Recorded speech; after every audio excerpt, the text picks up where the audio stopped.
Okay ka, Bon Speaks. Kapag ikaw ay sobrang mag-isip, binigyan mo ng time, focus, attention, strength ang iyong naisip, ikaw ay bibigyan pa ng isip mo ng napakaraming pag-iisip.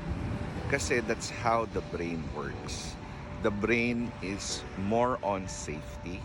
Kaya pag ikaw ay nag-iisip at ang iniisip mo ay on the negative side, which is leading towards safety, may mangyayari sa'yo or ayaw mong may mangyayari sa'yo, nami-misinterpret ng brain yung lagi mong habit na kaiisip. Ang akala niya, you are in danger.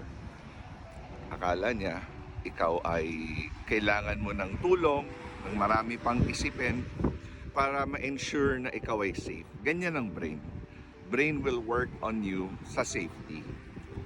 Kaya niyang i-evaluate yung safety mo in the present moment but not yung sa imagination mo. So kapag ikaw ay naging habit mo ang mag-isip buong araw about your safety, ang brain mo, bibigyan ka ng marami pang tips, marami pang thoughts about safety. Ang mangyayari, kakaroon ka ng conflict of opinion.